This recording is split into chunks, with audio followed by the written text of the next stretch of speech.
Good evening. Welcome to MUFON Los Angeles. My name is Steve Murillo. I'm the State Section Director for MUFON Los Angeles.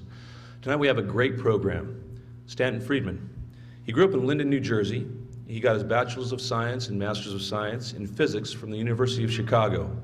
He worked for 14 years as a nuclear physicist for some of the major companies of the time, TRW, Aerojet, McDonnell Douglas, working on nuclear propulsion systems or exploring nuclear propulsion systems for spacecraft.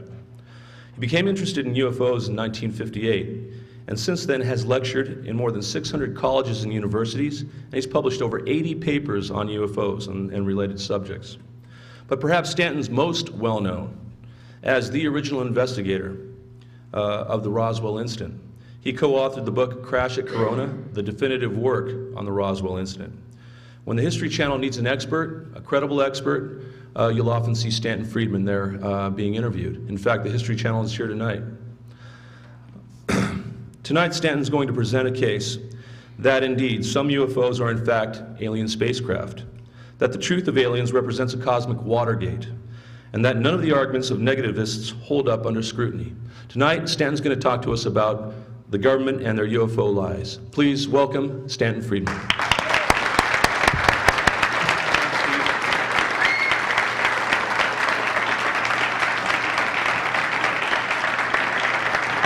Thank you very much.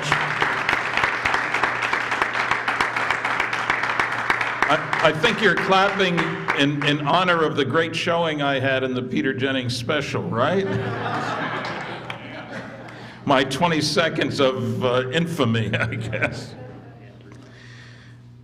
The title again is Government UFO Lies. Now, I don't want to keep you until after 1 in the morning, so I'm only going to hit the highlights or the lowlights, depending on how you look at things. In the past, I've tried to focus often on the government cover-up, the cosmic Watergate, as I call it. But I think it's time that we looked at specific instances of out-and-out lying. Now, I realize it comes as a shock to you, the notion that maybe the government might not always tell the truth, but, you know, maybe things like weapons of mass destruction and things like that might convince you that there's a possibility that they might be lying. Now, my Webster's dictionary says lie, an untrue statement made with intent to deceive. It's not just an untrue statement, but an untrue statement made with intent to deceive. And the government has lied a great deal, various government agencies. And we'll talk about the FBI, the CIA, the Air Force, the NSA. I'm sure there are others. Their lies have had different character to them. I'll tell you a little story. I filed a Freedom of Information and Privacy Act request for my files, everything about me, with the FBI and the CIA at the same time. I gave them all the background, told them I'd had a clearance for 14 years, you know, date of birth, place of birth, all this kind of stuff. And I knew the FBI had done my security clearances, 3 of them, because you got to get renewed after 5 years, because people had told me they'd been talked to by the FBI. So I get back, the first response was indeed from the FBI. We don't have a file on you. Well, I know they did, and I'd given them all the information. And while I was stewing about that one, I got a response from the CIA. They said, all we have on you is a negative name check request from the FBI. And they gave me a copy of this little piece of paper with the FBI file number on it. So I write the FBI and say, I send them a copy of that thing, and I say, could you check your files again, please? Because it appears that you made a negative name check request about me from the CIA, and here's the file number. I get a response back saying, we have rechecked our files and find we do have a file on you, but it's classified. So I write him another letter saying, thank you. Could you tell me the security classification of my file and how big it is? Sorry, those are classified. Now, Larry Bryant in Washington managed to get parts of my file. They screwed up on everything, I might add, and I still don't know how big the file is. But, you know, how many Stanton Terry Friedmans are there? I'm not that hard to find. When I gave them all the information and I'd had a security clearance, they had dug out my passport application. So they'd done some work, but it's the casualness with which they did it. We don't have a file on you. I guess once you've lied enough, you get used to doing it.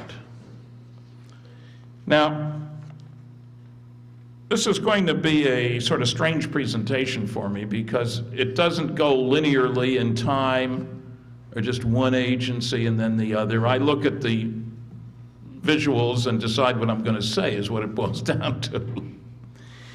And I'd like to turn on the overheads because one of the ways in which they've lied, and they've lied to senators too, which I find really rather reprehensible. Down at the bottom, this is a letter to Senator Patty Murray up in, she was from Washington State.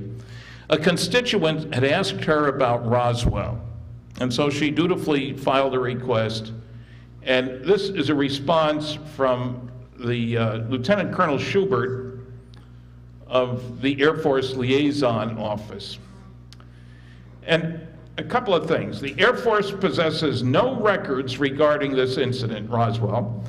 We are not aware that any other governmental department or agency, other than the National Archives, possesses any records pertaining to UFOs.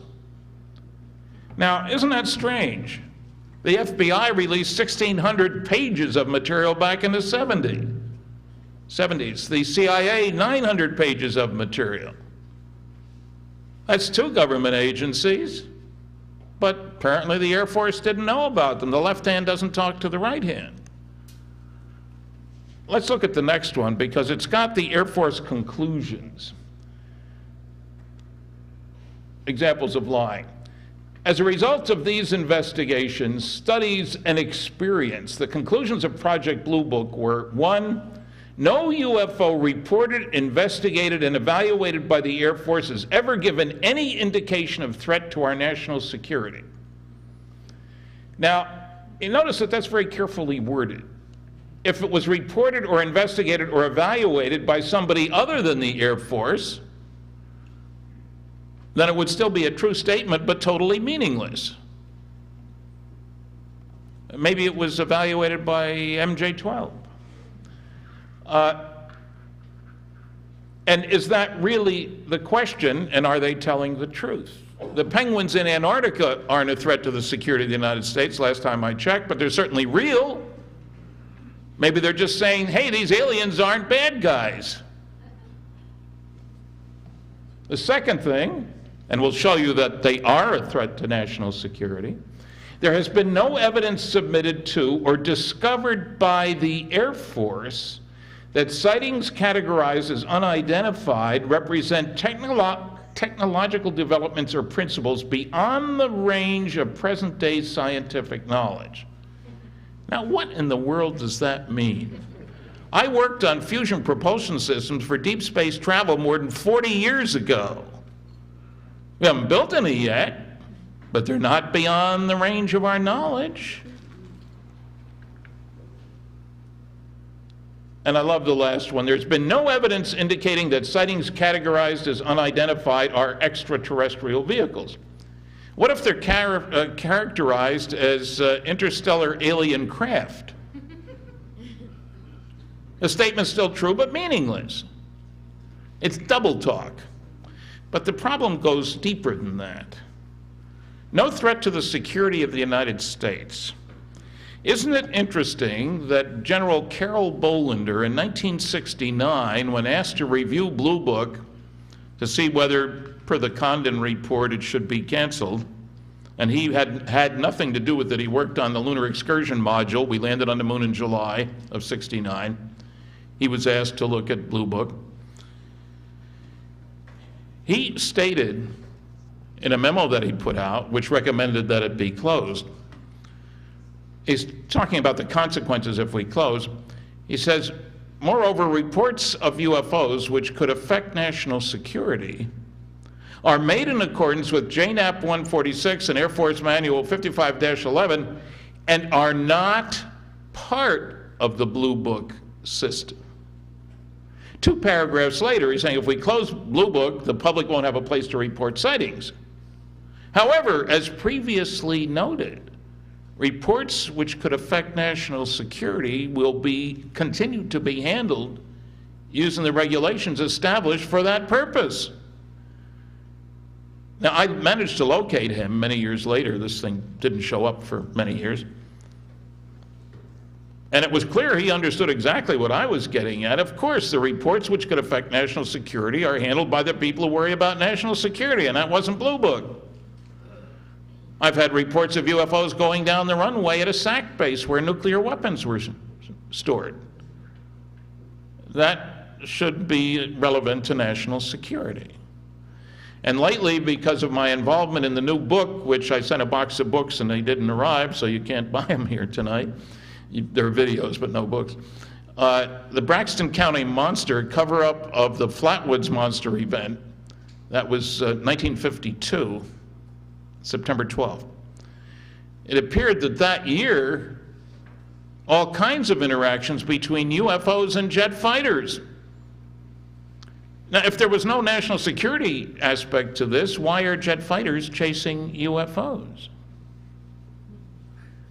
It's a flat-out lie. As a matter of fact, I will show you proof that the orders were given to pilots to shoot down UFOs if they didn't land when they were told to land, as crazy as that might sound.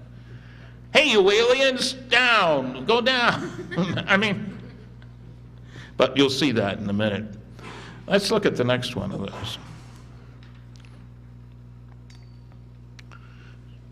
Yeah, how's that for a headline? Air Force orders jet pilots to shoot down flying saucers if they refuse to land. July 29th, 28th, 29th, I can't even read it myself. 29th, yeah. And it gives the name of an Air Force guy, and the pilots are and have been under orders to go after unidentified objects and to shoot them down if they can't talk them down. That's an extraordinary statement. I mean, think about it for a minute, you know. But not a threat to national security, and yet we're telling pilots to shoot the damn things down. Something's wrong with that picture. Let's look at the next one.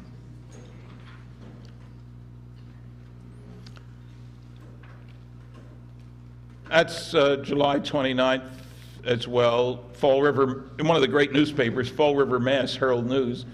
It's an INS article. Air Force puzzled but no longer skeptical. Jet pilots are operating under 24-hour nationwide alert to chase the mysterious objects and to shoot them down if they ignore orders to land.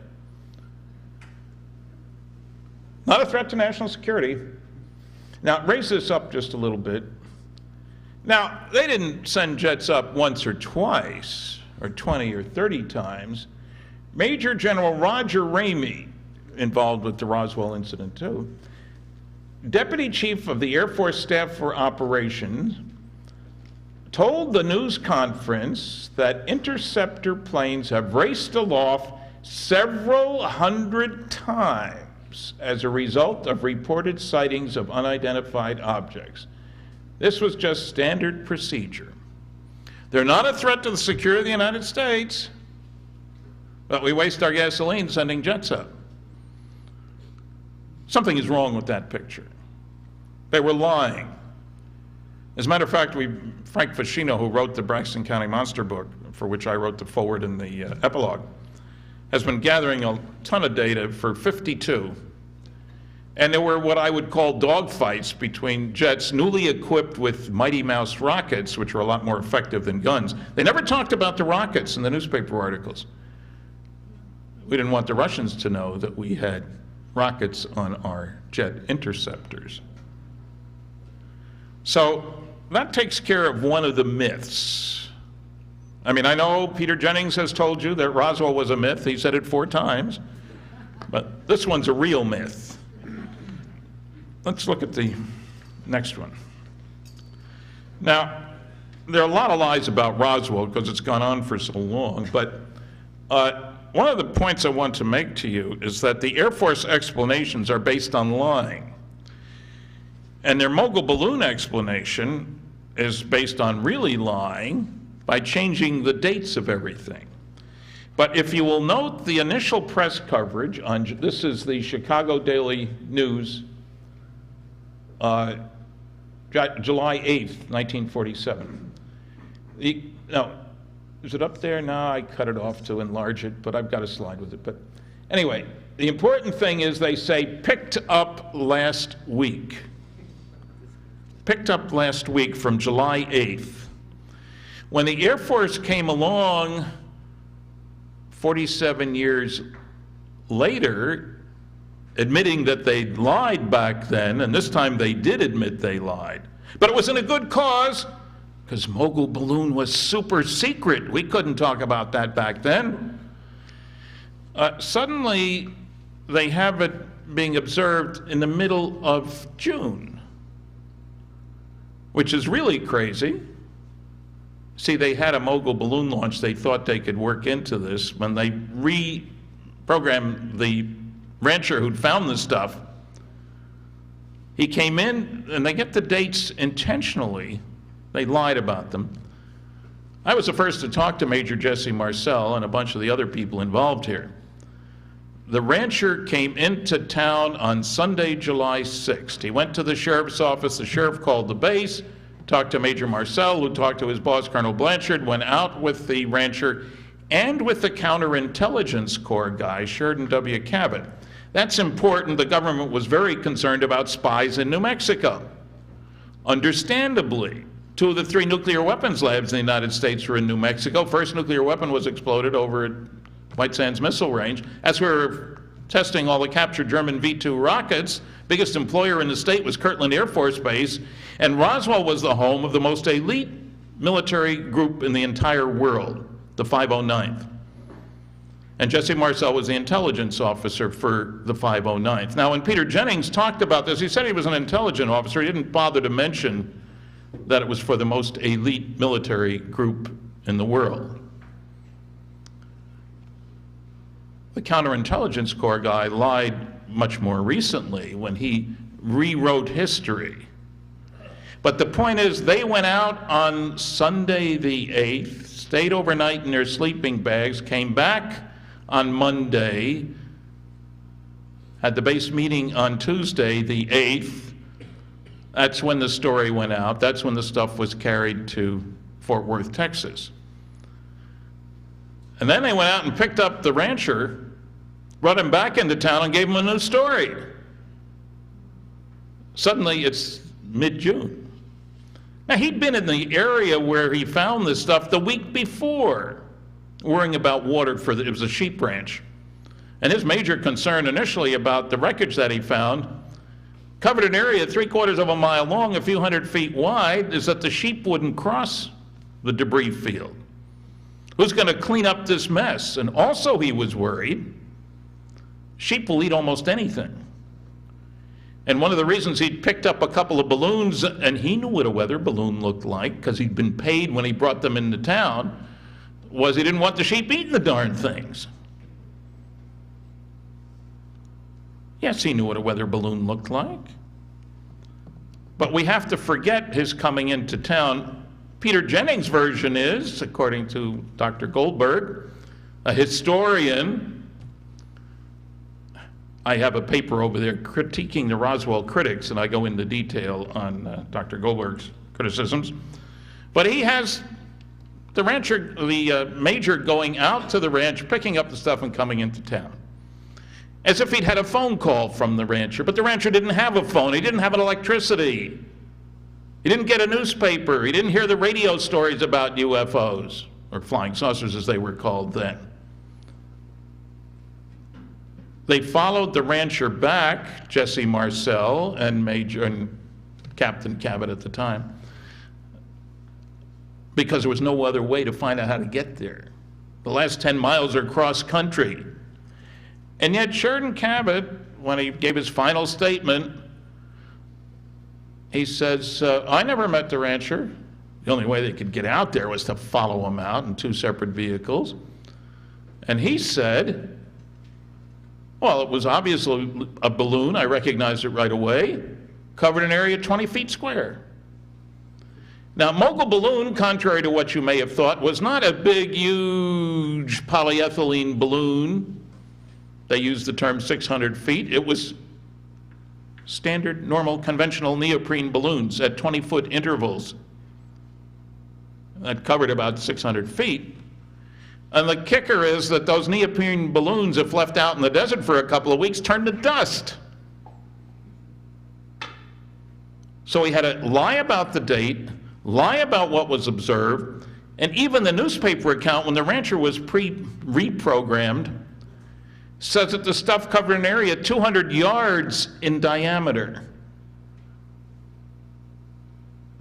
But Cabot, the intelligence agent, said just covered an area 20 feet square. So instead of 600 feet in diameter, it's 20 feet square and easily fit in one vehicle. Now I'm going into detail here because there's a crucial point right here. If that's all there had been, the rancher would have brought it into town, left it there, and gone home, and there would have been no reason for Major Marcel and Cabot to go out there. It was all there. But they knew that there was a whole ton of this stuff out there. Jesse walked around trying to figure out what happened. Why was there no crater? When airplanes crash, they usually make a pretty big hole in the ground. Jesse'd been in a crash. Figured out how to explode in the air. And looking at all this junk, the debris, there wasn't anything conventional. But of course we can't trust Jesse. One guy says, well, you know, he went to the National Enquirer to tell the story, got paid for the story, just made it up. Like there was any basis for that. That's a total lie. So you need to set the stage. Let's look at the next one, which is just, again, this is the Sacramento Bee, found sometime last week. This is July 8th. This was only in evening papers. One of the tricky things about this, because the press release went out at roughly noon New Mexico time, it was too late for all the morning newspapers in the country, and too late for the evening newspapers on the East Coast because of the time difference. But from Chicago West, it was headline stories. And the stories grew because the news media back then weren't network news stories, not television. People depended on newspapers, which put out several editions. And they called the base, they called the sheriff's office, they called the radio station. The story grew all day long as people got new information because there'd been sightings for 2 weeks. July 4th weekend, there were hundreds of sightings. Overall, that summer, there were over 2,000 sightings. It was big, big story. They weren't UFOs. They were flying saucers, flying discs, or as you'll see in a minute, flying platter. Let's look at the next one. This is a Spokane Chronicle. Yeah. Again, we have sometime last week. And let's look at the next one. This is, I think, the local, no, whoops, I left out one. Well, I've got a slide, we'll get to it. Take that off and you can shut that down. The point here is that they lied back then. They admitted it 47 years later. The government admitted a lie, quite remarkable, and rather rapidly, only 47 years. Well, they lied, for example, when the first atom bomb was tested in New Mexico on July 16th, 1945, it was seen from about 100 miles away. They had to say something, even though it was 5:30 in the morning. Many New Mexicans are early risers. And so they put out a story. An ammunition dump had blown up, and fortunately nobody was injured. Made all the papers. But they admitted that was a lie when Hiroshima happened 3 weeks later. But this one took 47 years to admit, and they followed that lie with another lie. It was a mogul balloon. Now, I hate to say it, but if it doesn't fit, you must acquit. You've heard that line around here before. Mogul doesn't fit. Why? The timing is wrong. There was no launch of Mogul that wound up on the Brazil Ranch. People have followed the flights and the weather and all that sort of stuff. That's the first thing. Second thing, the characteristics don't match. The stuff that the balloons were made out of, the radar reflectors, any 3-year-old could tear. It's like the old foil from a cigarette package, you know? There was nothing to it. Major Marcel and Colonel Blanchard could obviously recognize a balloon. They were used all the time. It's not just weather balloons, but it's to determine wind direction as well. Pilots take cognizance of this kind of stuff. They're released all the time. Some of the wreckage was described as being extraordinarily lightweight and very strong, I-beam shaped pieces, I'll show you what they looked like in a little bit, that had the weight of balsa wood, but you couldn't break them, couldn't cut them, couldn't burn them. Now some people have said, well, they only saw balsa wood. You know any balsa wood that you can't cut, burn, or break? I know, and everybody was familiar with balsa wood. Heavy as lead and light as balsa. Those were the two terms used to describe heaviness of materials. There are many other things wrong. I've got a whole paper over there about the Air Force and Roswell and the New York Times accepting the phony explanations. But it doesn't fit. So they replaced a lie with another lie. Now, one of the worst lies, and I'll show you in a bit, people reported seeing bodies. Well, the Air Force went to work on that one, and they came up with an explanation. What people saw were the crash test dummies that the Air Force was dropping all over New Mexico.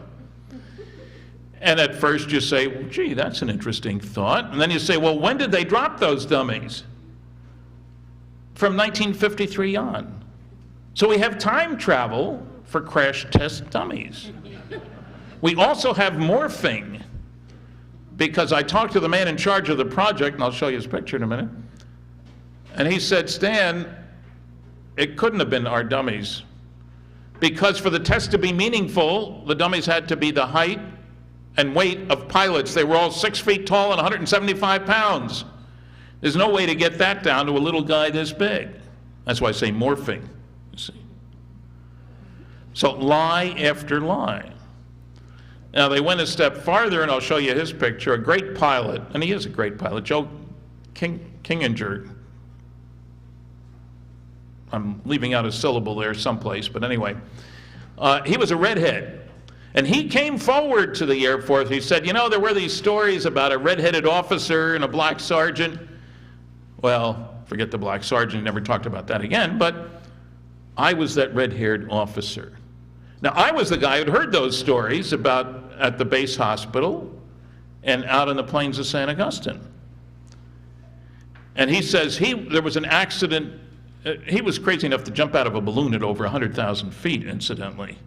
So maybe he got knocked on his head a little bit, but he was a great pilot. He's in the Pilots Hall of Fame. He jumped out of a balloon at over 100,000 feet, and that takes guts or craziness. I'm not sure which, but he did that, and there was an accident where the basket of the balloon turned over and somebody's head got banged, and they were at the Roswell Base Hospital. And he was the guy, he was the redhead. The only trouble is that happened in 1959, 12 years after the event. Oh, but people's memories are fallible. Do the newspaper articles lie? I'll show you some more of them. I mean, extraordinary. And they got away with it. You didn't hear the New York Times laughing. They bought it all. Okay. Look at that for an instant. We'll talk about the CIA for a minute. Dear CIA. Now, John Greenwald is here, and he's dug out thousands of CIA documents, but I might as well tell you the story. A group of us called Citizens Against UFO Secrecy went after the CIA back in the 70s, before some of you were born. Well, maybe not. We want all your UFO stuff. We don't have any UFO stuff. We push a little harder. We were involved in the Robertson panel. That was 1953. That's it, folks. Go away. We appeal. They deny. This is one of the early Freedom of Information Act suits. So we go to court, and the judge says, do a search.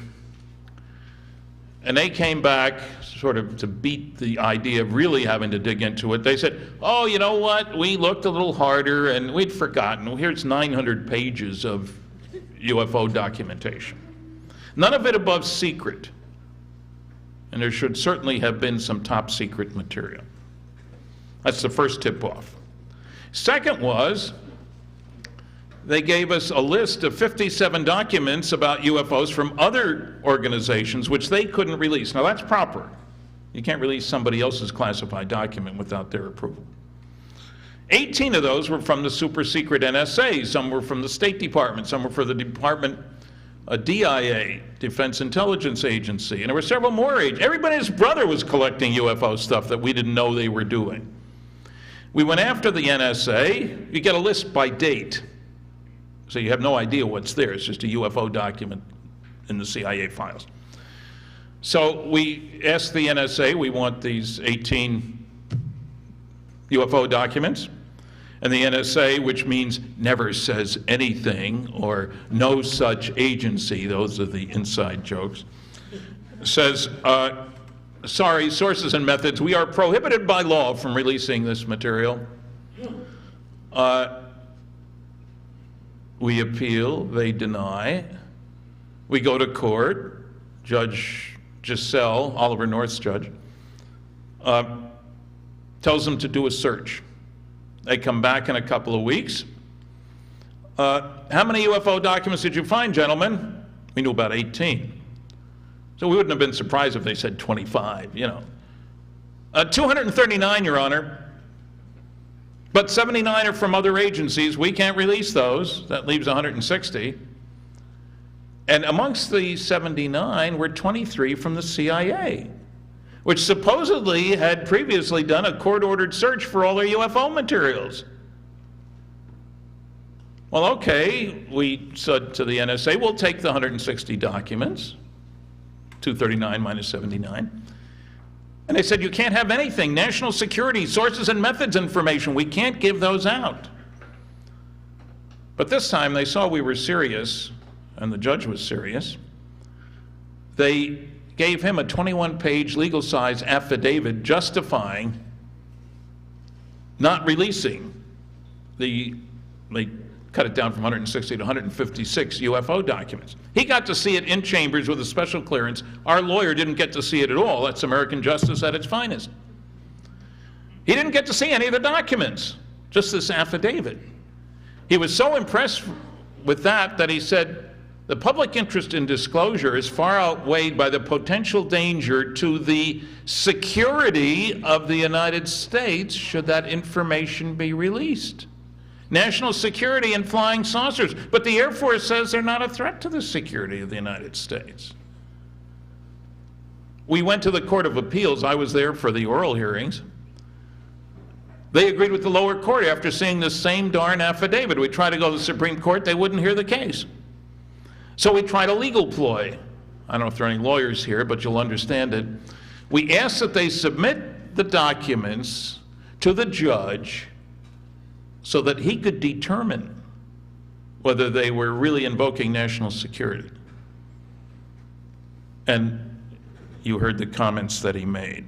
We got nowhere, so we tried something else.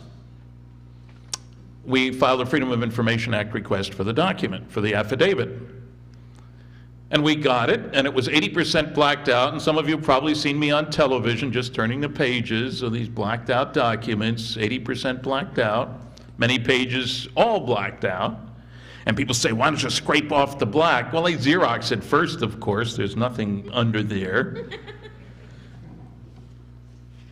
Now, history marches on. President Clinton in 1996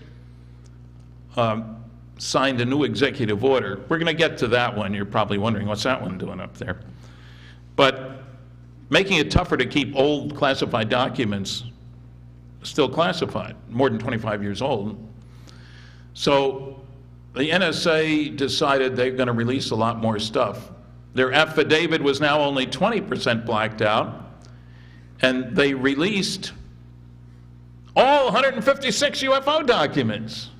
Well, that's what they said. There was a little note, whiteout was used. And we'll show that in a minute. Meanwhile, I had gone after the 23 CIA UFO documents that the NSA had found, that the CIA hadn't found. After 2 years, they sent me 9. Wow, I was excited until I looked at them. These were press abstracts from Eastern European newspaper articles about flying saucers, translated, which the Russians had, of course, in the original language the day they were published. But it took them 2 years to decide they could release them to me.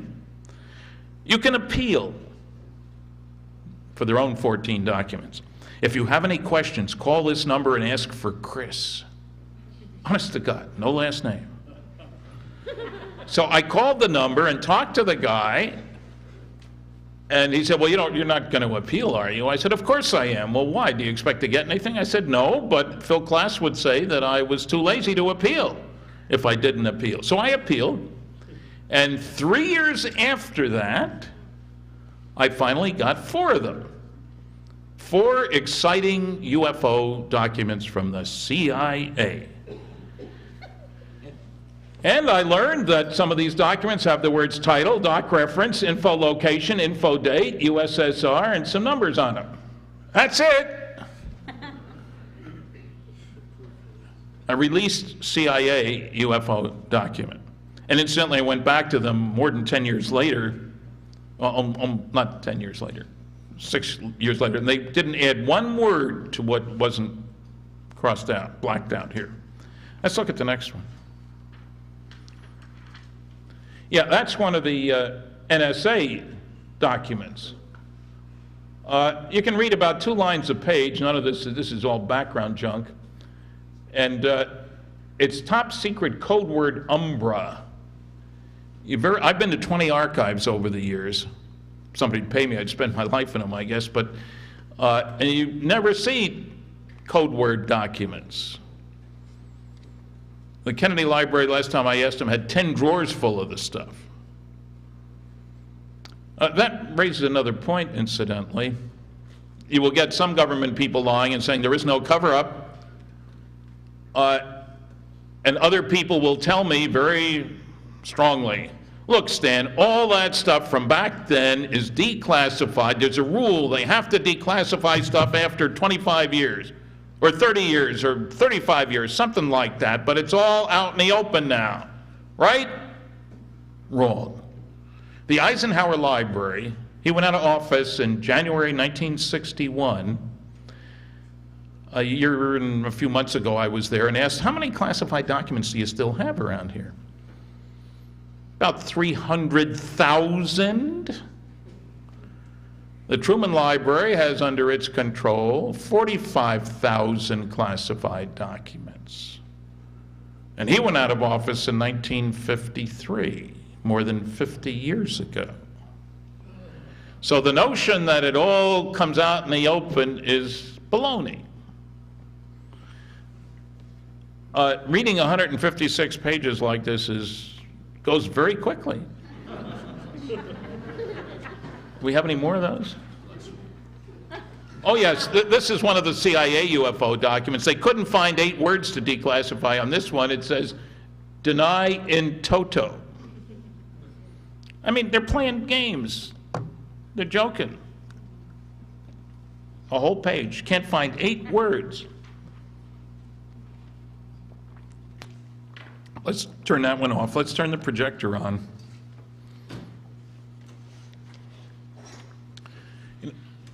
Oh, yes.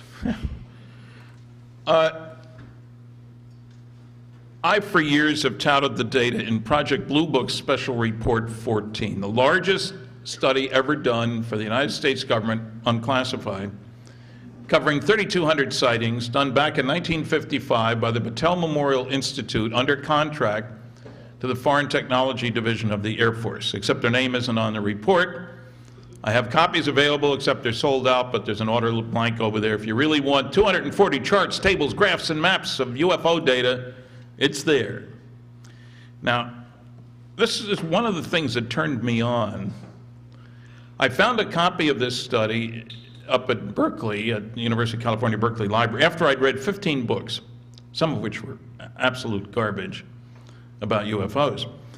And I find this report, privately published version, and I found, not only was I in data heaven, but I found proof that the government was lying. Again, still, whatever the term is. I'm accustomed to working under security, so you expect some careful verbalisms. Here's what the Secretary of the Air Force said about this study. They didn't release the study. They released a press release, a drawing, and a supposed summary which doesn't mention any of the data from the 240 charts, tables, graphs, and maps. I don't know how you can call it a summary, but they did, and they got away with it. And the press mostly used this quote from the press release. On the basis of this study, we believe that no objects such as those properly described as flying saucers have overflown the United States. I feel certain that even the unknown 3% could have been explained as conventional phenomena or illusions if more complete observational data had been obtained. Donald Quarles, Secretary of the Air Force. That's a pretty flat statement. 3% are unknowns. The only reason they couldn't be explained is that there wasn't enough data. So there's nothing to this UFO nonsense, right? They lied. Let's look at the next slide. Oh, that's the cover of the privately published version. That's the drawing. And the thrust of the thing was, soon we'll be building things that look like this drawing, and if you see one, don't worry about it, it's ours. Nothing to fear. The Air Force is here. Let's look at the next one. This is the breakdown of the 3,201 sightings which were looked at. Blue Book, Special Report number 14. The ones, these are all self-explanatory: balloonist, astronomical, aircraft, miscellaneous. This really had another word: psychological aberrations. That's a nice way of saying crackpot cases. You notice that it was only 1.5%. Well, the American Physical Society, to which I and most physicists belong, says 2% of the papers submitted to it by physicists are crackpot papers. There are more crackpots associated with physics, apparently, than with flying saucers. Now, I'm one of the few with a foot in each camp, you understand, but... Now, the ones we're interested in are the unknowns, and as the Secretary of the Air Force said, 3%. Oh, it wasn't 3%. Or 6, or 12, or 18, it was 21.5%. That's not a slight misrepresentation. That is a flat-out lie when you say 3% and it's 21.5%. Now, what's important, too, is this next to the last category here called insufficient information. They go out of their way in the report to stress if vital information was missing about a case, it absolutely could not be listed as an unknown. Instead, it had to be called insufficient information. Just the opposite of what the Secretary of the Air Force said. By definition, if vital information was missing, it was not listed as an unknown. But this mythology, and I've got quotes from a bunch of other people, but they're not official quotes, that the only reason sightings couldn't be explained is there wasn't enough data. Isaac Asimov said that. Ben Bova said that. A bunch of other supposed experts on UFOs said that. It's false. It's never been true. It's a lie. Let's call a lie a lie. The press didn't want to, but let's go beyond that. People will say, well, you know, all the sightings that couldn't be explained, they were just poor quality sightings. Well, let's look at the next slide. Here's the quality evaluation of the same 3,201 sightings. Gee whiz, the excellent cases, 35% were unknowns. The good ones, only, that's an Air Force word, whenever they use, say, unknowns, only so many percent couldn't be explained. The good, only 26.4%. The doubtful and poor, less than 20%. The better the quality of the sighting, the more likely to be an unknown. Isn't it amazing that you won't find that mentioned in any of the debunking literature? And in case you're wondering where I stand, I usually start my lecture with 4 quick summaries, but just so you'll know, as if you didn't, I'm convinced the evidence is overwhelming that planet Earth is being visited by intelligently controlled extraterrestrial spacecraft. In other words, some UFOs are alien spacecraft. I'm convinced we're dealing with a cosmic Watergate, meaning some few people within major governments have known since July 1947, when at least 2 crashed flying saucers were recovered with bodies in the New Mexico desert. Third, none of the objections to the first 2 by a small group of noisy negativists, including my University of Chicago classmate for 3 years, Carl Sagan, stand up under careful scrutiny. Their arguments sound splendid until you look at the evidence, then they collapse of their own weight, because there is no weight to their arguments.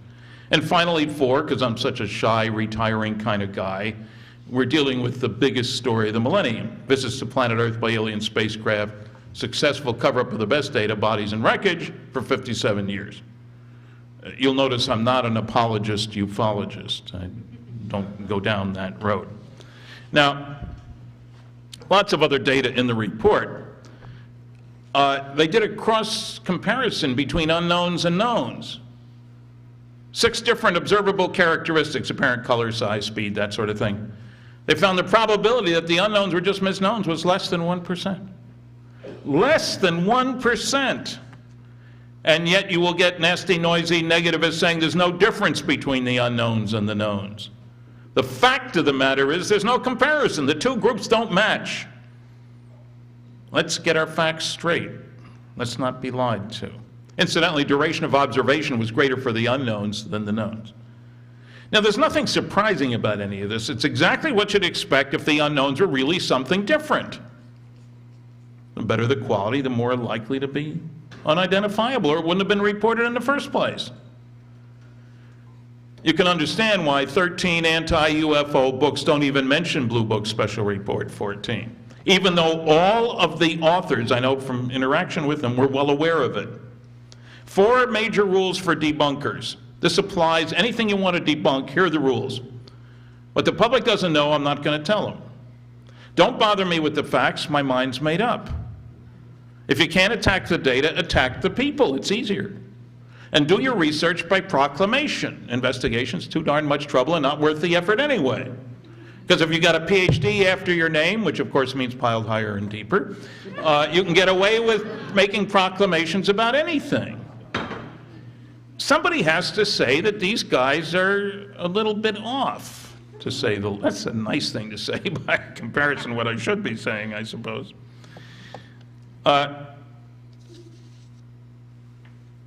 Let's look at the next slide. I don't even know what's in the next slide. Oh yes, we're back to Roswell again. You saw this one. The article, this is the Chicago Daily News, July 8th, 1947. I show these because I did a really crazy program in New York with Belzer and Ice-T and Al Franken and Gina Garofalo, you know, the great wits of our time. Half-wits? No, I'm sorry, I shouldn't have said that. And Al makes a big point of saying the story only appeared in a Roswell paper, for goodness sakes. It couldn't have been a big deal, must not have been anything happening in Roswell. I had sent the program a bunch of these clippings just so no idiot would say that. And an idiot did say that. I mean, that's the Chicago Daily News. Army finds air saucer on ranch in New Mexico, etc. Let's look at the next one.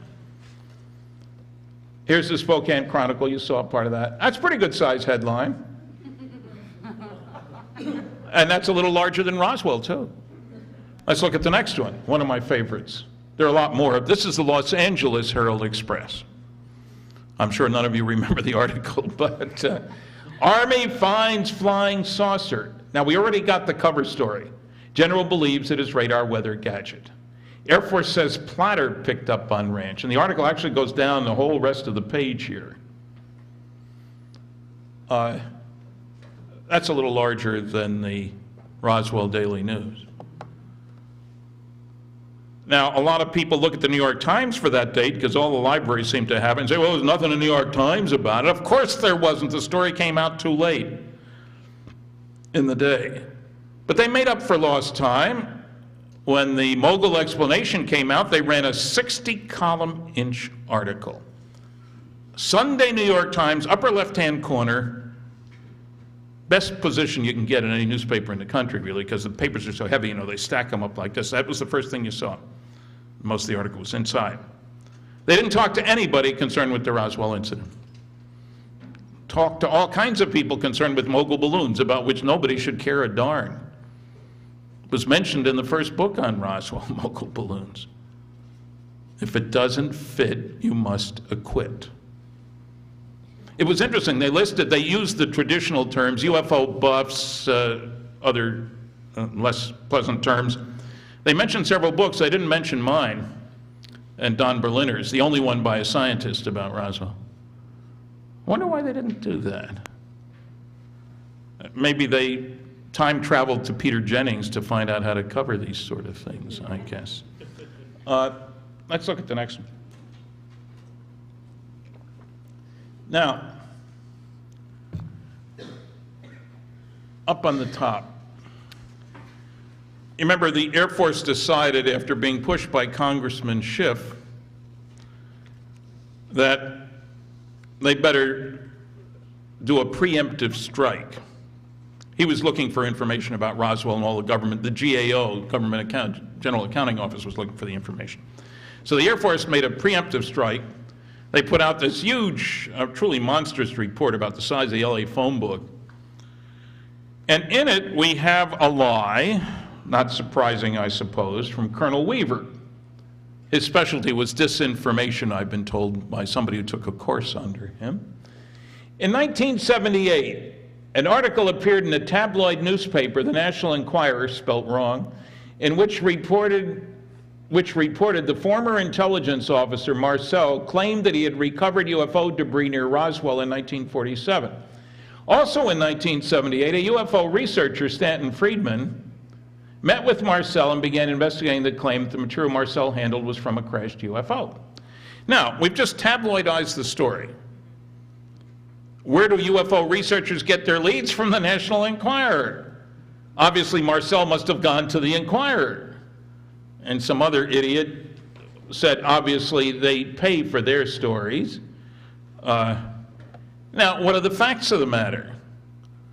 Well, in the first place, the article appeared in 1980, and you say, so he was off by 2 years, big deal.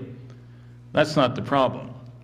I was the one who gave Jesse Marcel's contact information to Robert Pratt, an Enquirer reporter who had done many excellent stories. He was a liaison between the Enquirer's UFO panel, 4 out of 5 had PhDs and the 5th one a master's degree, to decide the best sightings submitted the previous year. So I'd met Bob, I'd seen his articles. Our book, The Roswell Incident, was coming out in 1980. Bill Moore and I had already talked to 62 people before this happened. Marcel didn't go running to the Enquirer, and he didn't get paid for talking to them.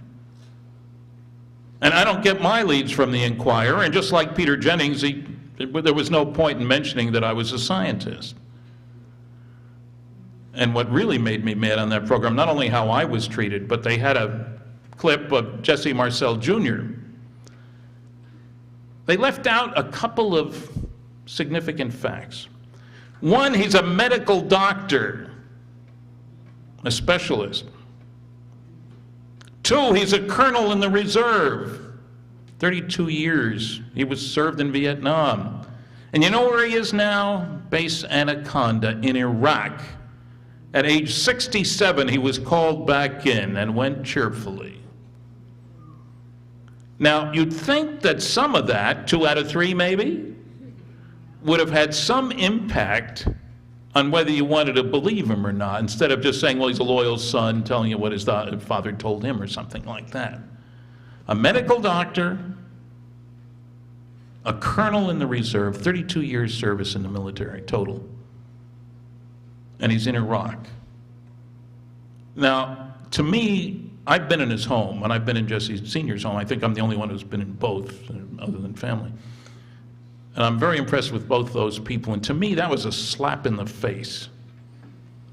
A gross misrepresentation. Unethical journalism.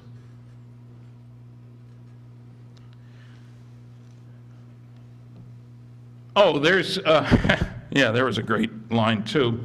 Dr. Goldberg was on that Jennings show too. Enemies Within, he wrote a book. He's got a whole big fat chapter with 100 and some references to the Roswell incident. Conspiracy theories, you know, nothing to it. He totally misrepresented what happened. Like Jesse went out to the ranch and picked up the wreckage and brought it to town. As if the rancher called in, hey, I got some saucer wreckage out here, why don't you come and get it? The rancher didn't have any electricity, he didn't have a phone, he didn't have a radio. They don't mention that the rancher came into town and that the base commander, Colonel Blanchard, told Jesse and Cabot to follow him out and see what was out there, because he told them there's a whole field of this darn stuff. I mean, how bad can you get when it comes to switching the truth around? Probably a lot worse than I've said when I think about it. Oh, yeah, here's Colonel Cabot. He finally talked. For years he'd been saying, well, he didn't have anything to do with that Roswell stuff, even though he had his name from Jesse Marcel. And Jesse Jr. remembers Cabot because the fathers of the intelligence people, the older men used to play cards together. The intelligence guys tend to stick together. Here's his description.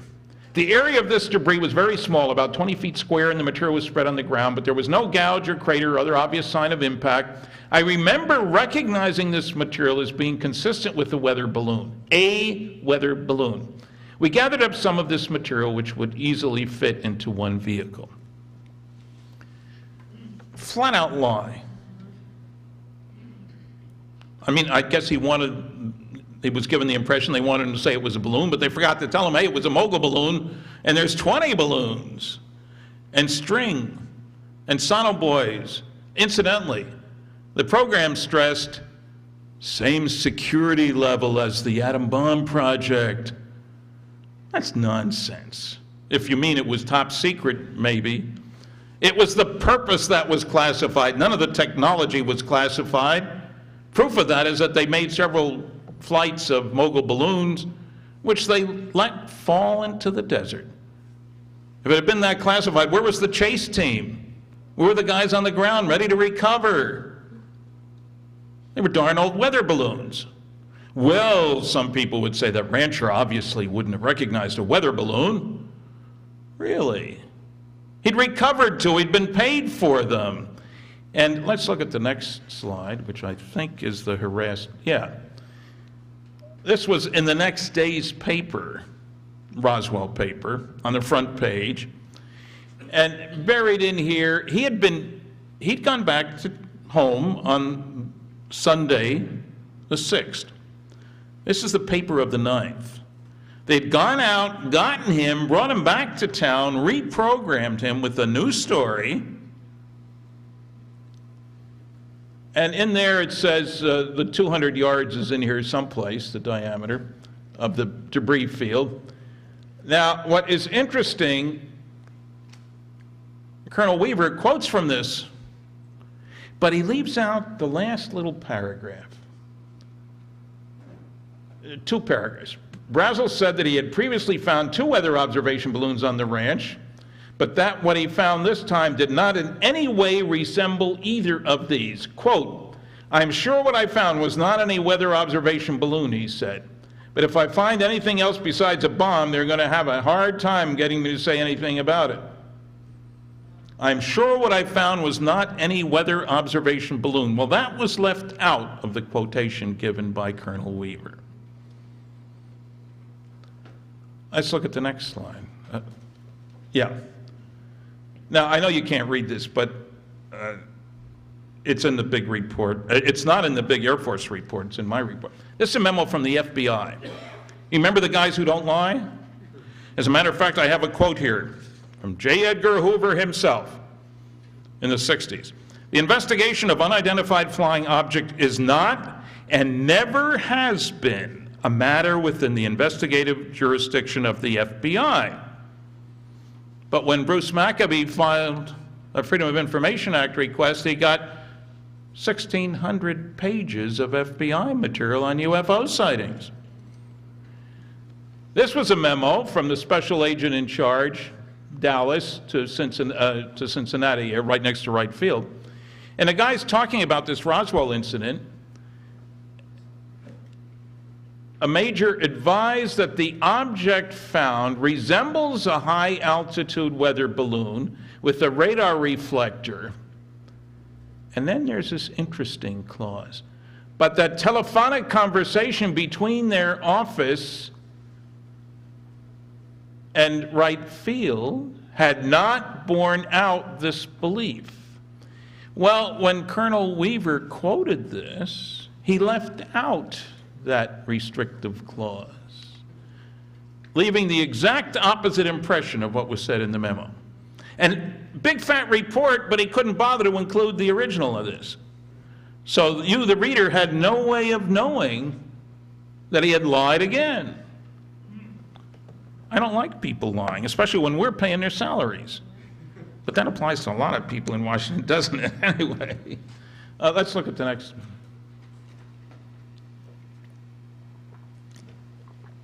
Now, in that big fat report, they stated this was their last word on Roswell. Came out in '94. That was it. We've said all we're going to say. We found the explanation. It's mogul balloons. Nothing else to worry about, folks. Well, they lied again, because in June 1997, June 24th, the 50th anniversary of Kenneth Arnold's case, they staged a press conference, and they had a new report. The Roswell report, Truth versus Fiction in the New Mexico Desert. That was the first one. They provided the fiction. The second one was the Roswell report, Case Closed. This is the report which brought forth the crash test dummies explanation. I was in England when this happened, watching the tube, and I couldn't believe what I heard the guy saying. Fortunately, one of the press people said, well, when did they drop those dummies? Well, from 1953 on, but people's memories get confused. Now, the interesting thing is, 3 times in this second report, they ran this map. Anthropomorphic dummy launch and landing locations. And they've got little marks on here all over the place. Funny thing is, they have the crash site, the Roswell crash, so-called, and out in the plains of San Augustine site, and there were no dummies dropped near either site. They think we're too stupid to recognize that. 3 times they used this map. I mean, truly extraordinary. Let's look at the next slide. Here's the big fat report. Even the cover is a lie. They show the rancher with the hat. We have pictures of him with that fancy cowboy hat, as if he were watching something coming down. He never saw anything come down. Not at all. Never said he did. But if you're going to lie, you might as well tell a big one. Hitler said that, incidentally. I have to throw in a funny line. I thought maybe something good would come out of Peter Jennings' program, because I made the cut. I got 20 seconds, but Peter and I are both dual citizens of the United States and Canada, and both of us were born on July 29th. Ought to be a good guy, right? What I forgot was, oh yeah, Benito Mussolini was born on the 29th of July as well. Next slide, please. Oh, yes. This is Sam, the the crash test dummy. This was a man who became Colonel Madsen. I talked to him. He was the one who told me about 6 feet tall, which you can tell from here, 175 pounds. And there are some crash test dummies at the museum. I'll be speaking there, incidentally, for the anniversary celebration in early July coming up. I don't know why nobody told him not to say anything, but I met with him in person and he told me. Incidentally, he also told me something else you might be interested in. He was friendly. And he knew who I was, so I wasn't going there under false pretenses, you know. 2 things, as a matter of fact. When he was working at Wright-Patterson Air Force Base, both he and his wife, who also worked there, had independently heard that there were alien bodies stored at the base. It's a big base, incidentally. Over 20,000 people work there. There are 1,000 buildings.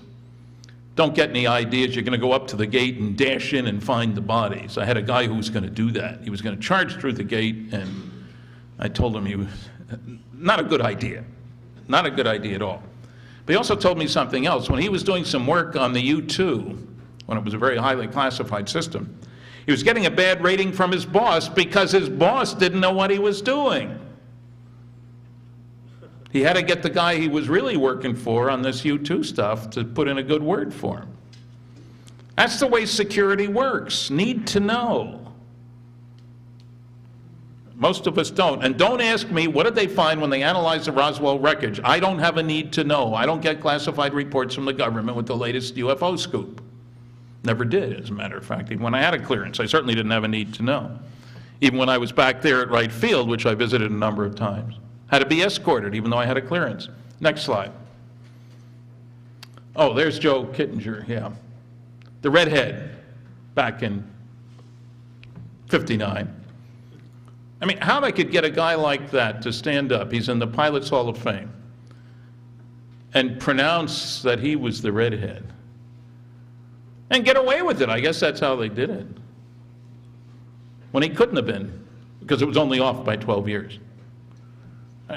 These things bother me, not just as a scientist, but as a citizen. I am a dual citizen, but still an American citizen. Okay. Next slide. There's Jesse Marcel Jr. And, you know, I can't blame the Air Force, except, well, I can. Because Colonel Weaver had the gall to say that they'd talked to all the people who handled wreckage and had been out there. Didn't talk to Jesse Jr. Didn't talk to the rancher's son, who also handled wreckage and was out there. Didn't talk to Judd Roberts from the local radio station, who took the call from Washington telling him not to broadcast the interview that they'd done with Brazel, or they'd lose their broadcast license. Didn't talk to members of the crew that flew a little bit of wreckage to Wright Field. These people were all around. Most of them are gone now, but still. So another lie. And I just hope Jesse gets home safely. He has to wear a flak jacket, a helmet, and a sidearm wherever he goes. Went back to his trailer some time back. Big explosion. The trailer, 2 trailers down, had been blown up by an artillery shell. He's serving his country. He deserved better than he got on that television program. Next slide. Oh yeah, the Air Force wasn't satisfied with putting out an explanation. They staged a launch over at Alamogordo. Members of the Air Materiel Command, whose head was General Nathan Twining, who was a member of MJ-12, and we'll be talking about MJ-12 a bit too, because the Air Force lied about that too. Notice that headline, Fantasy of Flying Disc is explained here. Here's balloons and radar reflectors. Newsmen watch Army radar crew launch disc, in quotes. Of course, everybody knows that balloons can fly 350 miles an hour, or supersonic, according to Kenneth Arnold in his sighting. Slight adjustment there. But they staged the launch and they got away with it. This story was sent all over the country. Put an end to some of this this flying saucer nonsense. No UFOs mentioned. That's not the word that was used. All three pictures have to do with this launch, incidentally. So they went all out. Let's look at the next one. Oh, yes. Balsa wood, right? This is a recreation and a plastic extrusion based on Jesse Marcel Jr.'s testimony and what the symbols looked like. Now, it's interesting. The Air Force declared, oh, that was just tape from a toy factory that was used to hold together the radar reflectors. Funny thing, with all the resources at their command, they were never able to show either a piece of the stuff or a picture of the stuff. You'd think somebody somewhere would have that, wouldn't you? New York Times didn't ask for it. Who needs it? Let's look at this piece was about 18 inches long. That's a big enlargement, about 3/8 inch high. Next slide, please. Oh, yes, the Ramey memo. I had a scan done of the original negative of this picture, which shows General Ramey and Colonel Thomas Jefferson Dubose in Ramey's office with the phony balloon wreckage that was substituted with the real stuff that was flown in from Roswell with Major Marcel, who was told not to say anything. Now, before he got there, the other man in the picture was somebody I found, Thomas Jefferson Dubose. Ramey was dead when I started this research, so couldn't talk to him. Couldn't talk to Blanchard, but I talked to his first and second wife and his daughter and his 2 sons as well. Anyway, if you look at this picture from a distance, you can see that there must be something printed on it. If it had been a digital picture, you wouldn't be able to read it because the resolution isn't good enough. But this is an old speed graphic camera. Remember those old big old monsters? Film packs at the back. You take one out, put it in, you know. Dr. David Rudiak of Northern California did a splendid job. Some of you may have seen it on the Sci-Fi Channel. He was able to read most all of this thing. Not quite all, because there's curvature here, and there's some places where it's just ambiguous. And it includes terms like victims of the wreck. Now, the Air Force said, Colonel Cabot told us that they had given that to another agency, implying CIA, but not saying so. And they were unable to find anything on there to read.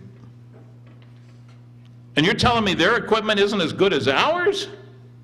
That's nonsense. They read those pictures taken from way up, you know, satellite pictures, and you can read the license plates and the garage kind of thing, and they couldn't read this, huh? Incidentally, these pictures, I had the original negative scanned, cost me $500.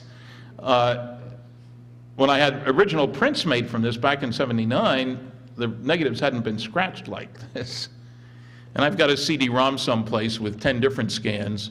If you want to play games, just let me know. We can sell you a CD-ROM, and it'll drive you crazy. Even with today's software, I think it's not easy. And you need a list of language. If you know the first, third, and fifth letters, how many words have those combinations? That allows you to exclude certain things that which obviously wouldn't make sense in this context. But the Air Force couldn't find anything there, folks. These are the guys defending us. Let's look at the next one. Back to J. Edgar Hoover. This is a memo from 1947. And the question, the Air Force asked the FBI to help them out because they wanted to see if people who were making up these flying saucer stories were maybe disinformation agents, hoaxsters, foreign spies. The Cold War was just heating up. And one of his assistants said, I don't think we ought to do this. Clyde Tolson said he thinks we should do this. And this is from J. Edgar himself. I would do it, but before agreeing to it, we must insist upon full access to discs recovered. For instance, in the LA, which probably stands for Louisiana back then, case, the Army grabbed it and would not give us would not let us have it for cursory information. Never been part of the FBI's job to be concerned with UFOs, and here's J. Edgar Hoover saying we tried to get access to what was supposedly, it was undoubtedly, incidentally, a hoax thing that somebody had thrown and landed in the garden, but the Army wouldn't let the FBI get it. Obviously, he wanted access. What was that phrase again? The investigation of unidentified flying objects is not and never has been a matter within the investigative jurisdiction of the FBI. Well, except when we got involved. But we're not going to tell you about that. Just like they couldn't find my security file.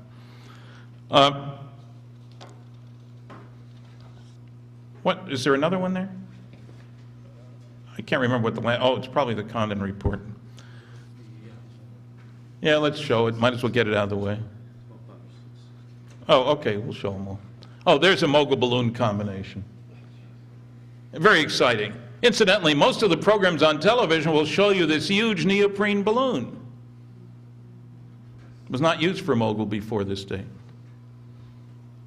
But it's easier to be impressed with it, you see, instead of just dumb old normal balloons with radar reflectors. Let's look at the next one. There's my book, and I sent a box, but didn't arrive, so you can order it by mail. There's a free book list order form there. Let's look at the next one. Oh yes, MJ-12. Now, you know, someday I should take a survey how people feel about MJ-12, Majestic 12, Magic 12. Everybody keeps telling me, everybody but you knows that it's a fraud, Friedman. Yeah. Except I'm the one who spent all the time and effort. And I don't think it's, there are some fraudulent documents, and I've identified them, and I have papers that identify them. But this is one that's an important one, and there's some government lies here. This is the Cutler-Twining memo. Robert Cutler was basically a national security advisor to President Eisenhower. General Twining at that time was the Air Force Chief of Staff. And it's just a brief memo from Cutler to Twining saying that the, well, you'll see it in a minute, the NSC MJ-12 Special Studies Project briefing will be held during an already scheduled meeting and not after it. Please change your schedule accordingly. It's just a very straightforward kind of thing. And it's the only original MJ-12 document we have, really. It's onion skin paper. Now, come the lies. One of them was the National Archives said, that security marking, top secret restricted security information, was not in use until the Nixon administration. This is 1954, obviously it's a fraud. Well, that sounded good until the GAO got on the stick looking for government documents about Roswell, and what they did was determine, they couldn't find any government documents about Roswell, but at one of the locations where they were looking at documents up through top secret, they didn't find anything about Roswell, but they noted several instances of the use of top secret restricted, excuse me, even though we had been told, Majestic 12 in quotation marks, that it was not in use at that time. This is on page 80 of about a 400-page volume, dull reading about all the stuff that they had done. Even had letters from me in it and stuff. So I contacted 3 different GAO people. I said, hey, I gotta have copies of those. Stan, it's still classified. Of course you can't have copies of it. And I said, well, how did things go during your looking? They said, well, when we went to the CIA, at first all they wanted to give us was the stuff that had been released under Freedom of Information. Here's the GAO with access to everything, supposedly, and all the CIA wants to show them is what they'd released to the general public under Freedom of Information Act requests. They did pressure, but it was not a happy CIA group that they went through. So, objection doesn't hold. Notice that red pencil mark there, slant red pencil mark. I was at the Eisenhower archives, and I noticed that some of the documents I was looking at were marked that way through the security mark. There's a slant red pencil mark. So I asked the archivist, I didn't say because of the Cutler-Twining memo, but what's that slant red pencil mark mean? Oh, well, we're under instructions and we're going to declassify something to put a slant red pencil mark through the security marking. That's a piece of trivia nobody knows. I'd been to that archive several times and lots of other archives. I didn't know that.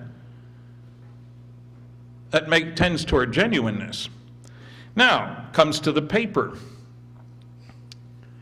The Eisenhower Library stated, an official government agency, that all of Robert Cutler's carbon copies were done on onion skin with an eagle watermark. Well, when I was there, I was looking at copies and, gee, there were a lot of them without an eagle watermark. They changed that statement. It wasn't true. They hadn't done a lot. Now, they weren't trying to deceive me, I don't think, but it was a lie. Now, let's look at the next slide, which ought to show, yeah. You probably can't read this. NSC MJ12 Special Studies Project, Robert Cutler, but there's no signature here. And somebody got up and yelled and screamed that, hey, Cutler was out of the country at that time. Obviously, the document's a fraud. If he had signed it, supposedly, it would have been a fraud. But there's not only no signature, there's no /S/ next to it, which means original signed by. I found, it took me 2 years to get it from the Eisenhower Library, but I got a letter from the guy who I think wrote this to Cutler. Cutler had left instructions to James Lay, Executive Secretary of the National Security Council, to keep things moving out of my inbox while I'm gone. Underlining a few words, and there are a few words here underlined. But what I found was a letter from James Lay in the US to Cutler while he was overseas, basically telling him what had happened at the recent meeting of the NSC and saying, we've been keeping things moving here and hope you get back comfortable and feeling better and so forth and so on. So I have suggested that it was written by James Lay.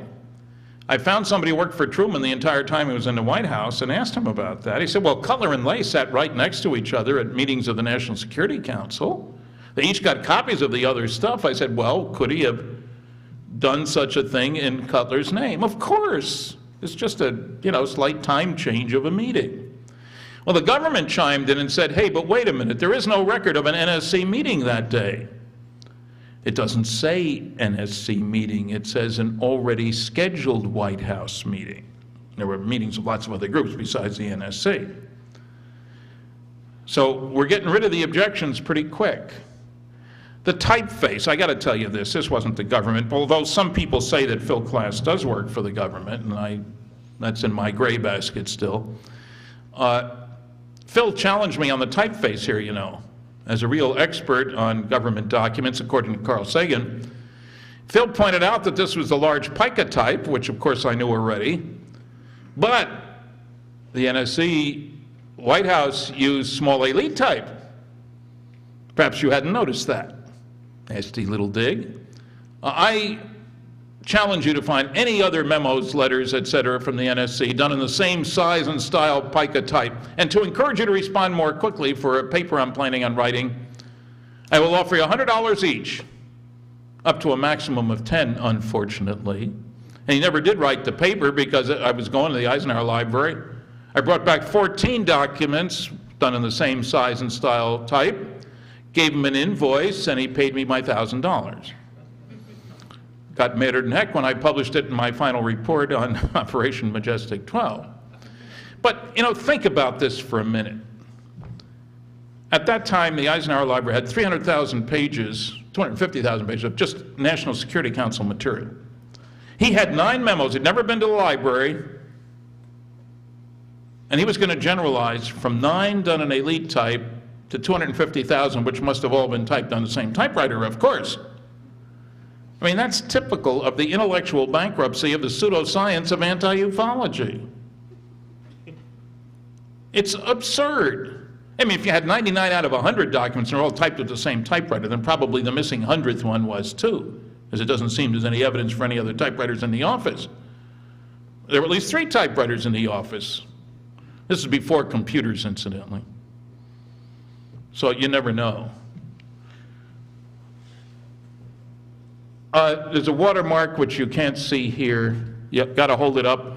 I thought I brought the slide, but I didn't. You hold it up to the window at the archives. And Dr. Bruce Maccabee and I took pictures of it so you could read the watermark. It tells you the name of the company that made the paper. Only in bid lots. Government bought lots of it. It wasn't in your stationery store. So, of course, Colonel Weaver got in the act again, too. He wrote Nick Redfern, who I saw today. We were both being interviewed. He was in England at the time, and he wrote Nick Redfern that everybody knows the MJ-12 documents are bogus. And if you go to the computer and look at the FBI UFO file, you'll find a set of the MJ-12 documents with the handwritten bogus on it. It's exactly the same because they got the information from Colonel Weaver. Now, both Nick and I made Freedom of Information Act requests for any letters, memos, information, any basis for that statement. He tells a foreign national on official stationery that everybody says the documents are bogus. We don't have anything in response to your request. I appealed. We still don't have anything. So here he's sounding off, telling the FBI these are bogus, telling a foreigner they're bogus, and he can't provide one piece of paper, not even a blacked out piece of paper, on which he provides any basis for this claim. I call that deceitful. Is that kinder than saying he's lying? Let's look at the next slide. Now, remember that quote, no threat to the security of the United States, and no technology beyond our knowledge. This is a nuclear rocket engine built by Aerojet up in Sacramento, down at the test cell in Nevada, not too far from Area 51 out over the hills there. The nuclear rocket engine was successfully tested. Power level was only about 1,000 megawatts. The Grand Coulee Dam puts out about 2,000. This is 1968 or 9, I think. Let's look at the next one. There's a whole bunch, which I didn't bring, of other nuclear rocket engines. The biggest one, though, was this big, tested by Los Alamos, 4,400 megawatts. Twice the power of Grand Coulee Dam. This big, successfully tested more than 35 years ago. That's not technology beyond our knowledge. We sure aren't flying a fleet of them, though. Now, what I really liked was a nuclear fusion program. I worked on Aerojet General Nucleonics up in the Bay Area. We had a nice government contract to study this. If you use the right stuff, helium-3 and deuterium, you get all your energy just about in charged particles. Fusion, that's what we're talking about here. Fusion is the most important source of energy in all your lives. The sun is a fusion factory. It's not a mass of burning gas. That's 10 million times as much energy per particle as you can get in a dumb old chemical rocket. 10 million times. It's not technology beyond our knowledge. We sure as heck haven't built one yet, though, big one. I got a real kick on the Jennings program when one of the SETI cultists, well, you know what SETI stands for, silly effort to investigate, SETI, said something about our fastest craft is the Voyager spacecraft. It would take 73,000 years to get to the nearest star. The scientists like to be alive before their experiments are over, you know, still alive when their experiments are over. What garbage. It doesn't have a propulsion system on it. It's like throwing a bottle in the ocean and saying from that you're going to find out how long it takes to cross the ocean. Not only with the Queen Mary too, but with a jet, with a space station, which takes less than 10 minutes to go that distance. Utterly absurd. They also said, and that's where this comes into the picture, Fastest thing we've ever made goes 11 miles a second, but the speed of light is 186,000 miles a second. You know, like, ridiculous. We make particles in accelerators, and with reactions like this, that go 99.999% of the speed of light. How do they dare to broadcast such garbage? You see why I call them cultists, incidentally. Strong dogma, strong resistance to outside idea, charismatic leadership, and an enormous arrogance about how important they are. They're going to transmit to us all the secrets of the universe. Like the aliens are stuck at the level of radio. All you young people are still using slide rules when you start work in industry like I was, aren't you? I said that to a college class in Detroit, 2 classes together. And I looked around, and it was obvious they didn't know what I was talking about. I said, how many of you ever seen a slide rule? None. That was less than 50 years earlier. 50 years. We've had advanced technology for 100 years. Zeta 1 and Zeta 2 reticuli, the Betty and Barney Hill case, 39 light years away, only 1/8 of a light year apart, and 1 billion years older than the sun. And everybody out there is stuck at our level of technology? They called me a promoter, not a scientist. They called the SETI cultists scientists. They're the promoters. Not one snippet of evidence that there's anybody out there sending signals that we can receive with our primitive equipment. Talk about promotion. We're not the center of creation, crown of creation. And fusion, there are a number of different fusion reactions. And I'm not in favor of us spending a ton of money to build one to go to the stars, but I think we ought to have a system that represents the planet Earth. And ain't nobody speaks for planet Earth. You may have noticed that. Why don't they land on the White House lawn? Does the President of the United States really reflect the viewpoint of 6 billion Earthlings? He doesn't reflect the viewpoint of 300 million Americans, for goodness sakes. Do we have another slide there? Let's find out. Oh yeah, there's the big Phoebus 2A. There's the people, the rockets buried inside the shielding and stuff there. You don't want to be around when these things are running, incidentally. Not close. And they're designed for upper stages, the fission rockets. And someday we're thinking about considering the possibility of reviewing our options with concern with regard to the possibility of going to Mars. Real vision, that is. What a real goal. Kennedy says, let's send a man to the moon and back successfully by the end of the decade. These guys are saying, well, we're thinking about considering the possibility thereof. Real goal. Let's look at the next one. Oh, we'll go back in time even farther. Worked on this back for General Electric in 1956 to 59. No technology beyond our knowledge. There would be a reactor inside here, 2 huge jet engines for the time. X211, that inlet's big enough to walk into, which for 1957 or 8 was huge. And the air would come from the compressor, get heated in the reactor to about 1800 degrees, and kicked out through the turbine, and you get a lot of thrust that way. And the range would be unlimited. Aircraft nuclear propulsion system. That program was canceled like everything else I worked on, but still, we did successfully operate jet engines on nuclear power. Now, what's important about the program is that we were spending $100 million a year in 1958 on the program. There were 3,500 employees, of which 1,100 were engineers and scientists. And that doesn't count the cost of the uranium and all kinds of facilities which were provided at no cost. It wasn't a small program. It wasn't done in academia. Now, why wouldn't you do all your important work? I hope there aren't too many professors here, but why wouldn't you do it in academia? Because those who can do and those who can't teach. I should be nasty, but I shouldn't say that, I suppose. Well, look at the academic record with regard to space travel. and why you shouldn't listen to SETI cultists or other astronomers.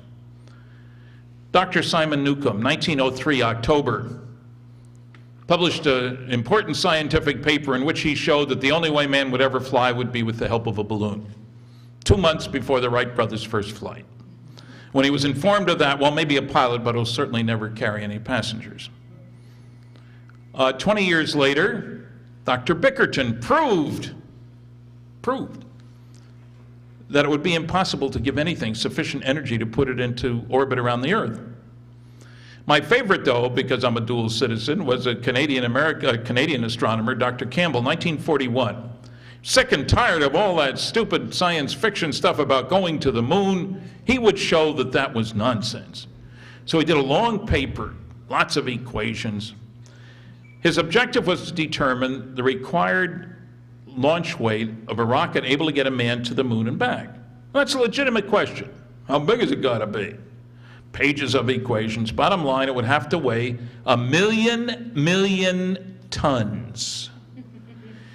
Now, he was off a little bit when 30 years later we got 3 guys to the moon and back, still with the dumb old chemical rocket. The initial launch weight was 3,000 tons. He was off by a factor of 300 million. When astronomers do calculations about space travel, they are almost always astronomically in error, because it's something about which they know nothing. Zero, zilch. He assumed a single-stage rocket. We don't use them. He assumed much too low an exhaust velocity. He assumed a limit of 1 g acceleration. The astronauts have to take several g's, because the faster you get to orbit, the less energy it takes. He assumed that when you came back, this is a correct assumption, you better slow down before you land. If you're going 25,000 miles an hour, that's probably a good idea. However, he assumed the only way you could do that, of course, was to fire a retro rocket. But of course, every pound of propellant you use at the end had to be launched from the Earth at the beginning, slowed down at the moon, launched from the moon, slowed down back here. 10-to-1 ratio at several of those steps. What do? We get religion. We say, thank you, God, for giving us an atmosphere, gives us air to breathe, and if we're smart instead of powerful, we can use that air to slow down the rocket without expending any rocket fuel. Remember Apollo 13? Now you better get the angle right, or you're going to either plow into the ground or miss the Earth and it's bye-bye.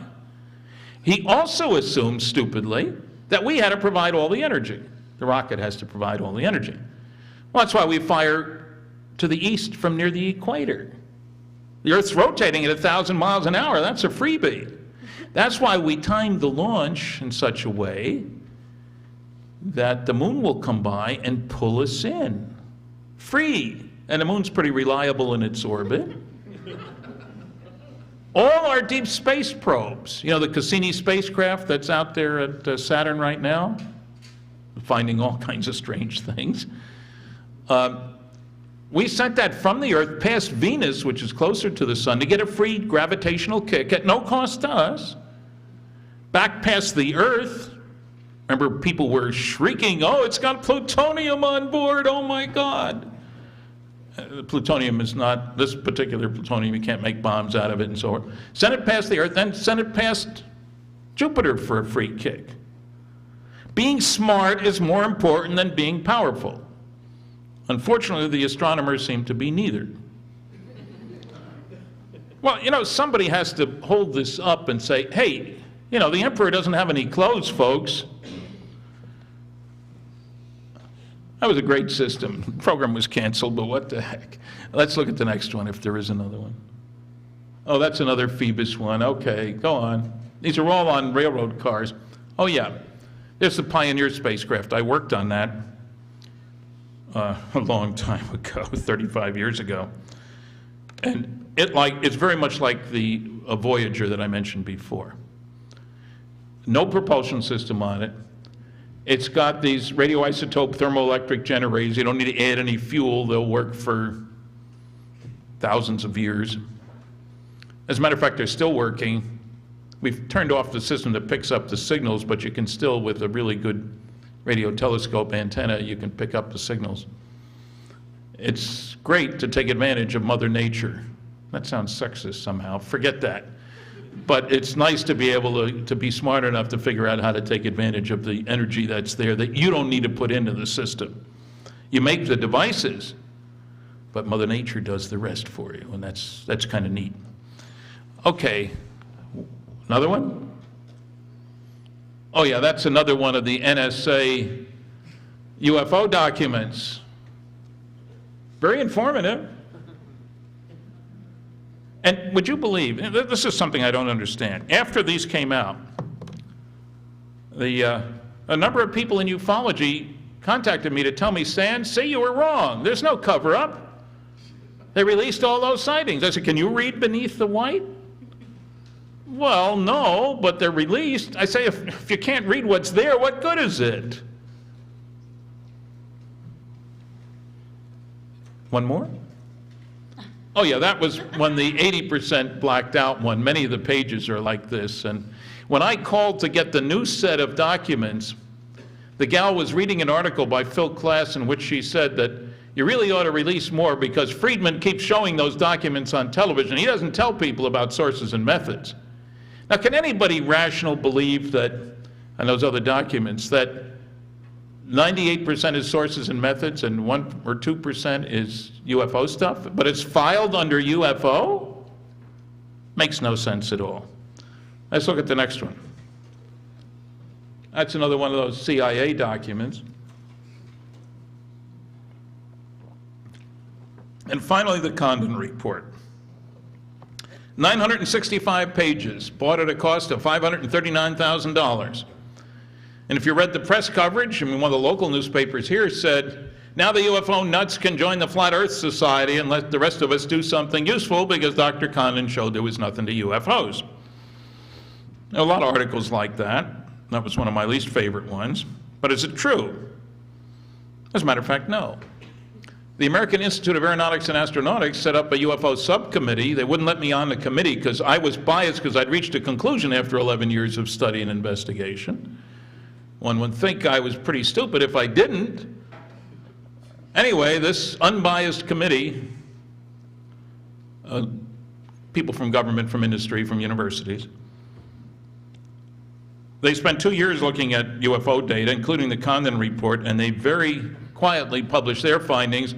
They noted that careful study of this report reveals that 30% of the 117 cases studied in detail could not be identified. Any phenomena, they said, with 30% unknowns is certainly worthy of further investigation, and they sponsored national meetings, international meetings, with papers given by professional people about which you never heard about flying saucers. Now, the statement was the overall summary by Condon, the first chapter, and I honestly believe you didn't read the rest of the report, was approved strongly by the National Academy of Sciences. They didn't check one case investigation. Condon is a member of the National Academy. To expect them to say something bad about him is to expect the impossible. Now, there's a whole chapter in this book, to give you an example of a lie. There's a whole chapter in this book about government involvement in UFO investigations. They paid a historian to write this. Funny thing, there isn't one mention of Blue Book Special Report number 14. Even though it was sponsored by the Air Force, and even though it covered more than 20 times as many cases as they looked at, and even though they'd been informed of it because I wrote a letter to Condon and got an acknowledgement of my letter. Don't bother us with the facts. My mind's made up. What the public doesn't know, we're not going to tell them. I think that's deceitful to not mention the biggest study ever done by the same guys who sponsored, for the same guys who sponsored your study. Funny thing though, some people in Europe told me they got interested in UFOs because of reading the Condon report, which is kind of unusual. I think that's the last slide, but I want to, you can turn that off. I think it's the last slide, isn't it? Yeah, okay. I want to go back to something. I gave you the data from Blue Book Special Report 14, and those of you who have been into this for a long time know that in subsequent years, the percentage of unknowns wasn't 21%, it wasn't 10%, it was 1 or 2 or 3% each year. What gives? Did they get a lot smarter? No, they lied more. What kind of lies? Well, they set up a new rule, for example. No matter the quality of the observer, if there was only one witness to a sighting and you thought it might be an unknown, it was listed as insufficient information. That's dirty pool. In the annual summaries, if you read the small print down at the bottom, a certain number of sightings were still under investigation. Now, presumably at the end of the year, if you're still investigating a case, it's probably a pretty good case. Because the easy stuff you find out pretty quickly. If you add those two groups in, it comes back up to the 20% again. Total deception. Let me see if we can find any more lies.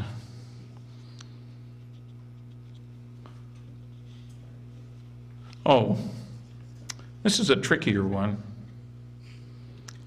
6 different times over the last 38 years that I've been speaking, I've been quietly told of more planes going up after a flying saucer than came back, much to the consternation of the people who were directly involved. You know, the other plane, usually you send them up in pairs. Now,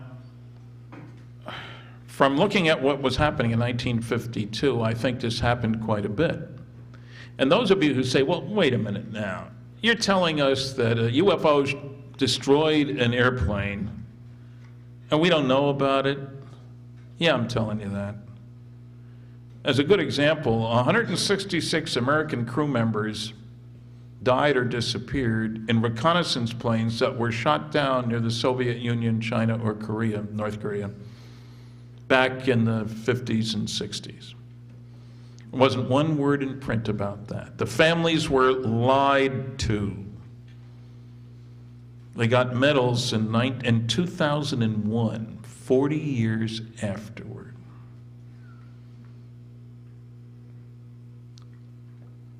I think that's one of the 6 reasons why we haven't been told all the truth about flying saucers. How are you going to admit that we were nasty enough to try to shoot them down? So they shot back. As a matter of fact, those articles I showed you, the head of the American Rocket Society wrote to the White House, and I have a copy of the letter, a guy named Farnsworth, saying he didn't think it was a good policy for the United States to attack flying saucers.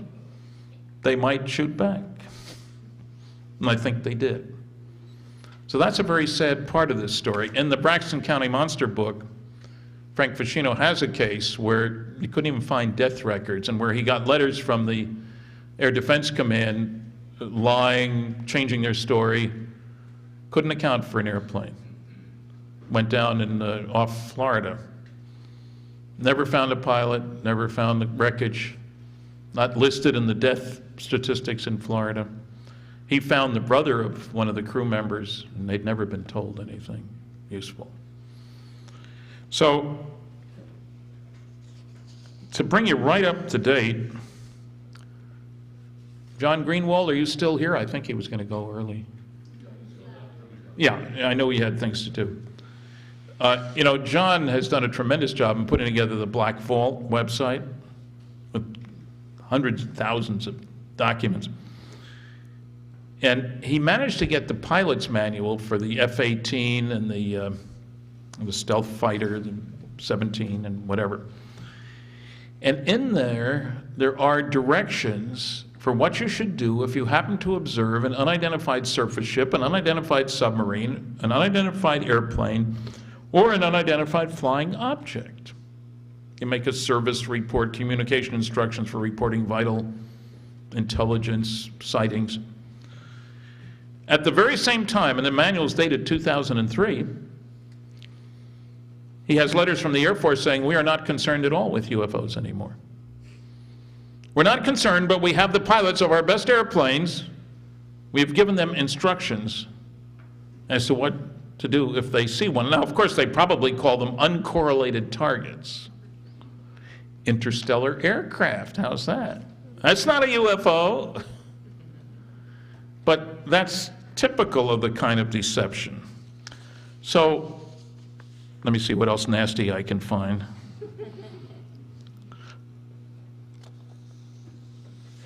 Oh, yes. I told you about the file on me, which didn't exist but does exist, you know. Let me summarize here. I'm going to do a much more detailed paper for the MUFON conference in July. I hope you'll all attend in Denver, middle of July. You'll find it in the MUFON Journal. But it is clear that we have a record of consistent deception and lying on the part of a whole host of government agencies. It's not maybe they twisted the truth a little bit, they lied. When will they be held accountable? Remember, I am not saying that everything about UFOs should be out on the table. Technical data I don't think should be out there. Why make it available so Osama, who's got money, can buy the technology? But the fact that we're being visited is important. Now, of course, it might lead to a view of ourselves as earthlings rather than as Americans, Canadians, Greeks, Peruvians, whatever. Funny thing, I don't think any government on this planet wants that. Those in power want to stay in power. That's an axiom of history. You can understand the resistance. But I'm concerned about the future of this planet and our children, grandchildren. What better hope is there for a decent future than to start thinking of ourselves as earthlings? From their viewpoint, I think we're a primitive society whose major activity is tribal warfare. Maybe it's time to stop that. Thank you very much for listening.